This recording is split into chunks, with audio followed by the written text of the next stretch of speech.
Gente, todos nós precisamos fazer da nossa vida uma rotina e saber fazer uma rotina inteligente. Isso é saudável para a nossa mente, para o nosso físico e tudo mais. E o idoso? Quando a pessoa chega a uma idade, mas não é idoso só porque chegou nos 60, é idoso bem mais velho também. Vamos ver como que isso é importante. Dá uma olhada nesse VTzinho que nós preparamos aí, dá uma olhadinha. Conforme vamos ficando mais velhos, nossa vontade é de descansar e não fazer nada por alguns dias, somente relaxar. Mas saiba que na terceira idade é importante criarmos uma rotina. A rotina ajuda a manter uma certa independência e autonomia nos afazeres e decisões, além de criar tarefas e atividades para que o idoso não fique ocioso. Mas como preparar uma rotina de forma correta que não pese no dia a dia da pessoa? Que tarefas são essenciais para ajudar o idoso? Saiba mais agora, no Bendita Hora.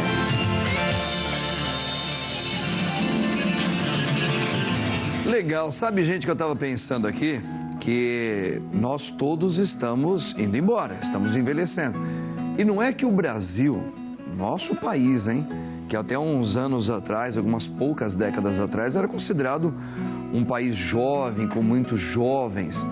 Não é mais, não. As pesquisas estão mostrando que o povo brasileiro está envelhecendo. É isso, é claro, já é uma comprovação. Por isso nós estamos trabalhando bastante mesmo sobre essa realidade que já chegou no nosso quintal, chegou na sua vida, chegou na minha, chegou na vida de todos nós. Como lidar com a idade mais avançada, de ser idoso, não é? Hoje o mundo inteiro, a Europa mesmo, praticamente a Europa toda, já é uma população idosa. Existem países até que eles estão assim meio que recrutando pessoas mais novas, porque realmente falta um índice de natalidade maior, né, para promover uma juventude. Então é uma realidade que está acontecendo no mundo. O Brasil também. Por isso eu tenho a alegria da gente falar sobre esse assunto, tá, que a gente está tratando hoje, dessa rotina que é importante na vida do idoso.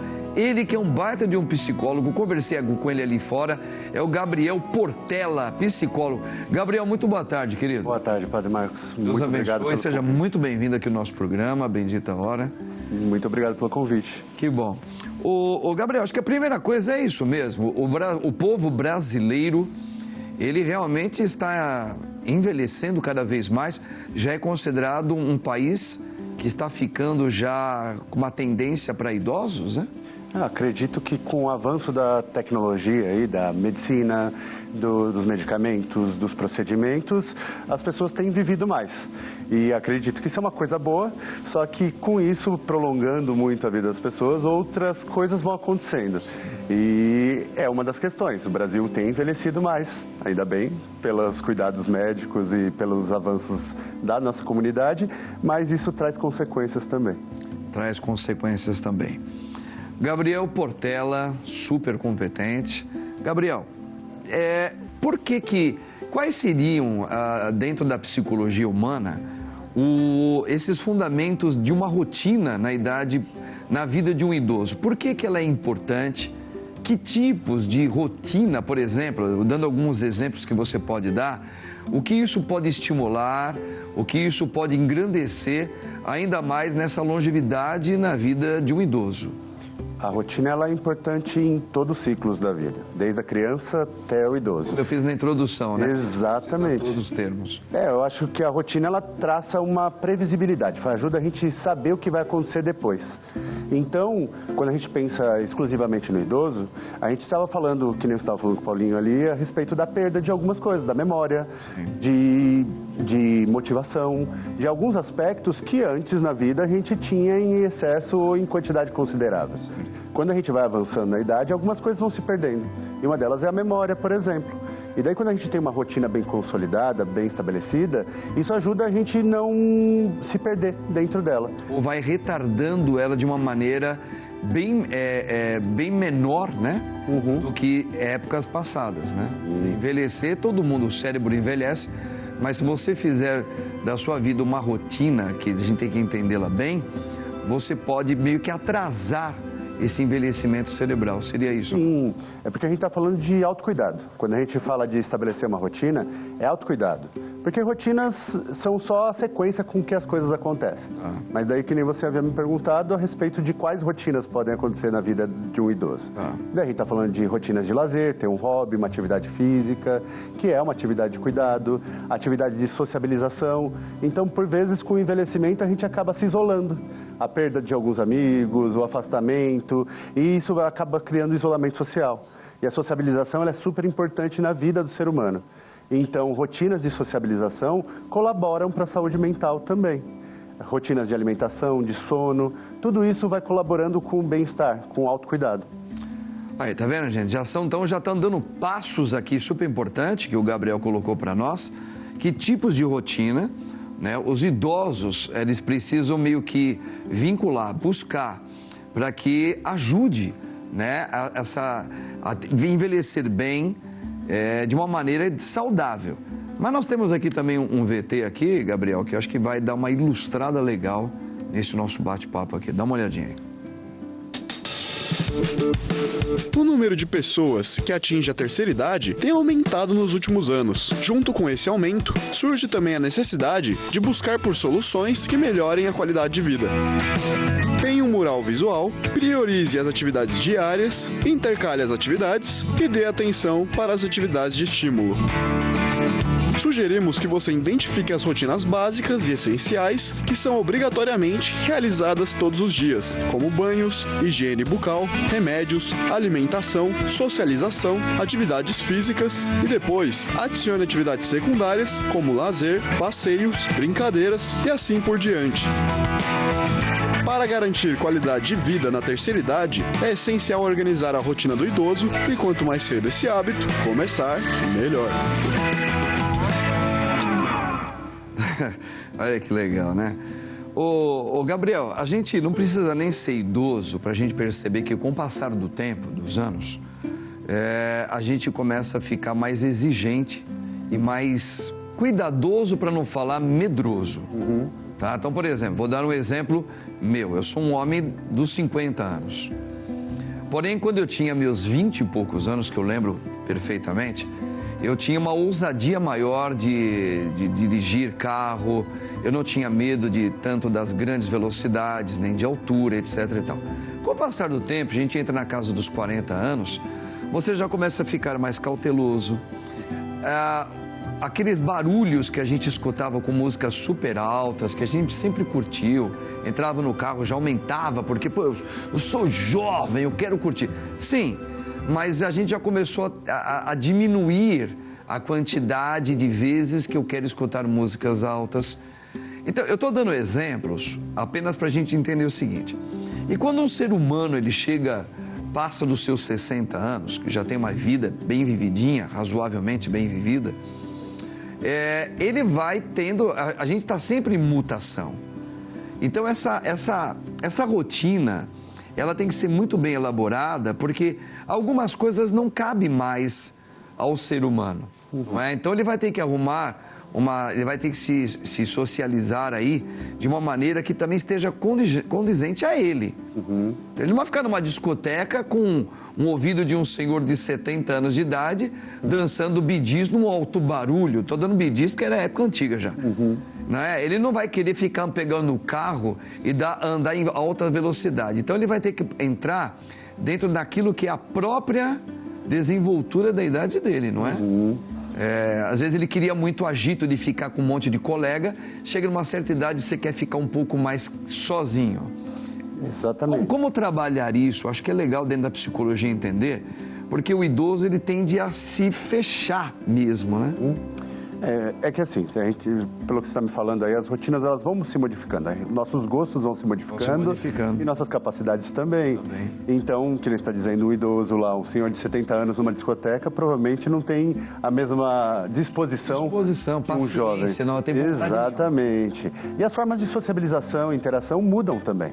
Então, claramente, isso tem que ir avançando. Com a idade, a gente vai gostando de outras coisas. Sim. Porque os gostos mudam ao longo da vida. A gente não gosta tanto de café quando a gente é criança, quando a gente é adulto, a gente gosta um pouco mais. E esses gostos vão se modificando ao longo da vida. Com o idoso, a mesma coisa. Obviamente, eles têm que procurar atividades que componham as capacidades físicas, intelectuais e disposição que eles têm naquela parte do processo vital. Então, vai depender. Se for um idoso com muita disposição, ele pode se dispor a fazer atividades físicas um pouco mais intensas. Se não, é claramente importante ele procurar atividades que componham aquela capacidade de disposição dele na época. Isso é muito interessante, porque a gente também vê, assim até no nosso dia a dia, que a gente também, nós estamos envelhecendo, e se a gente ainda tem pais, tem tios, que eles já estão idosos. Então a gente percebe um pouco o olhar que a gente vê por aí e fala, poxa, eles não são mais aqueles que a gente via há 30, 40 anos atrás, né? E a gente vê que eles ficam mais quietos, eles ficam, parece que mais tímidos, mas isso é por causa do quê? De uma sociedade que exige sempre o novo, a rapidez, o imediatismo, e eles tendem a se fechar porque eles acham que eles não têm mais espaço na sociedade? Acho que com o avanço da idade, quando a gente é adolescente, é muito mais fácil fazer amigos. Os grupos sociais e os espaços de convivência, eles são muito mais amplos. Então a gente tem a escola, pode ter a faculdade, então a gente depois tem o trabalho. Então tem espaços onde a gente, coincidentemente, encontra pessoas e acaba interagindo com elas. Perfeito. Quando a gente pensa na fase ali, na terceira idade, né, para o idoso, ele acaba minimizando esses eventos, esses lugares onde ele convive com pessoas forçosamente. Então acaba tendo menos oportunidade de interação. E daí quanto mais a gente se fecha, menos capacidade, habilidade social a gente tem. Porque a habilidade social ela é que nem qualquer habilidade. Quanto menos a gente treina, menos a gente tem. Daí vem então essa super importância da gente fazer uma rotina. E você tentar ir ao encontro de pessoas próximas à sua idade, procurar mesmo, porque se na escola naturalmente a gente tinha, quando era criança, coleguinhas jovens, a facilidade de estar com eles, a gente meio tem que buscar criar uma rotina com pessoas de 70, 80 anos, onde a gente vai falar do nosso mundo e isso nos motiva, porque eu não vou ficar fechado só na minha casa, eu quero de repente fazer ginástica com eles, eu quero fazer uma viagem com eles, eu quero trocar ideias de aquilo que eu aprendi, daquilo que ela aprendeu, ela me ensina. E isso é fazer uma rotina também. Exatamente. Pode ser caminhos de rotina. Exatamente, acho que vai partir do gosto dessa pessoa que ela foi criando ao longo da vida e que foi evoluindo, que nem a gente havia dito. Mas existem inúmeras atividades que compõem grupos de idosos aí. Então a gente pode pensar, tem universidades que oferecem turmas para a terceira idade. A PUC, onde eu faço doutorado, ela oferece turmas de terceira idade. E que a pessoa pode pensar, putz, eu com essa idade vou fazer universidade, mas é um espaço de sociabilização, de interação, de novas atividades, novidades que podem compor uma rotina. Então, o interessante de uma rotina, que nem passou no VT, são as atividades obrigatórias de autocuidado, mas também atividades extras de sociabilização, exercício, alimentação. Que faz bem para ela. Na verdade, não é por uma necessidade econômica e futura que ela está falando. Está falando para ela se socializar, para ela se sentir animada de viver, de continuar fazendo os seus ideais. É mais para isso, por isso fazer uma faculdade, buscar um curso. Eu costumo dizer que tem dois tipos de coisas na vida. Tem as coisas que eu tenho que fazer e as coisas que eu quero fazer. E geralmente a gente tem que ter um equilíbrio entre as duas aí. É verdade. Ninguém tem que chupar sorvete, as pessoas querem chupar sorvete. Assim, eu também não quero pagar contas, eu tenho que pagar contas. Boa, boa. Gostando muito de falar aqui com o Gabriel, né? Muito capaz, muito inteligente. Já percebeu, né? O Gabriel, nós estamos trazendo aqui pessoas de alto gabarito para falar com vocês. Porque vocês merecem. Você, assim, até pelos seus estudos, né? E a gente está vendo aí que a necessidade da rotina. Como você vê, assim, você acrescentaria mais algumas fontes dentro daquilo que é próprio da psicologia, que era bom trabalhar também para o idoso, né? Você já deu duas partes aí, né? A parte física que a gente tem que cuidar, mas a parte também emocional da pessoa, porque a pessoa que a gente explicou aqui, a tendência, a pessoa vai ficando mais velha, ela começa a não encontrar mais espaço, ela vai ficando o quê? Ela vai ficando que nem um caracolzinho, ela vai entrando dentro da casinha dela e ela não sai, fica trancada e começa a vir a melancolia, se perde, o cérebro começa a não trabalhar muito, é onde começa a complicar as doenças mesmo, né? Por exemplo, o envelhecimento do cérebro acelera, a pessoa começa a ficar sem assunto, ela começa a ficar repetitiva, porque ela é carente demais. Uma das questões dos idosos é a carência, né? Ela está tão se sentindo sem a familiaridade, a socialidade das pessoas, que quando ela vê uma oportunidade, ela quer agarrar. E se não tomar cuidado, ela pode se tornar até uma pessoa chata. Não é isso? Por isso que eu falo, aí velhinho, ai meu Deus, cansa, não tem aquelas coisinhas? Exato. Não é com todos, não. Qual outro sentido você daria que seria bom acrescentar para essa rotina, que seria muito importante? Olha, hoje a gente está trabalhando muito também com a internet, né? A gente está aí com essa evolução, tudo. Encaixaria bem também? Você acha que a internet está ajudando de uma certa maneira ou não? Olha, idoso. A gente tem muitos trabalhos, inclusive com realidade virtual, para ajudar idosos, para rever determinadas cenas. A gente está falando de sociabilização à distância para idosos, para conseguir conversar com as pessoas que estão distantes. Mas a gente está falando principalmente de rede de suporte, quando a gente está falando daquelas pessoas com quem a gente pode contar. E daí a gente está falando de família, está falando de fé, está falando de grupo social mesmo. Então a gente está falando de rede de suporte, as pessoas que vão dar suporte para a gente e não vão deixar a gente isolado, que nem o padre está dizendo, de deixar a gente lá carente, isolado socialmente, fechado nessa concha.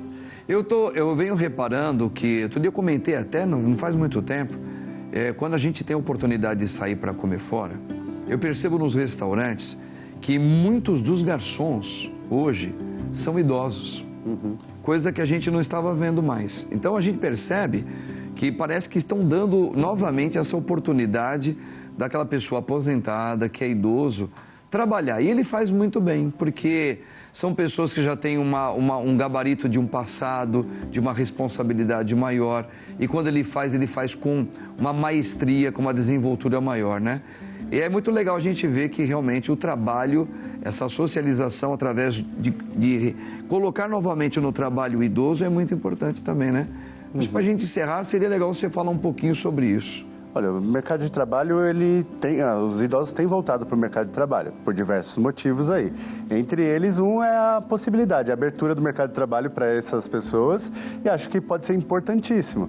Mas também é importante citar que essas pessoas podem se preparar para a aposentadoria. A gente está falando aí de pessoas que não se preparam. A gente não se prepara para se aposentar. A gente não pensa como vai ser a vida lá na frente quando essa parte vital aí da nossa vida, que é o trabalho, se encerra. E daí muitos ficam tentando voltar para esse patamar de vida. E é importante imaginar que a nossa aposentadoria é um ponto onde a gente vai fazer mais coisas que a gente quer e menos coisas que a gente tem que fazer lá. E daí, pensando nisso, o que a gente fala de planejamento para a aposentadoria é pensar nisso. O que eu vou fazer depois que essa parte do meu dia, que é ocupada pelo trabalho, ela se encerra. Então, não só a volta para o mercado de trabalho é importante, como também pensar o que eu faço depois que essa etapa se encerra. Que bacana. Gente, eu amei conversar aqui nesse curto tempo com o nosso querido Gabriel, psicólogo. E, Gabriel, vamos combinar de você voltar aqui para a gente voltar a falar de outros temas também dentro da psicologia humana, porque acho que nós temos muitos assuntos para falar. Principalmente ainda mais sobre a idade do idoso. Sim, eu adoraria. Tá bom? Foi um prazer, Gabriel. Deus abençoe você. Obrigado e até a próxima, se Deus quiser.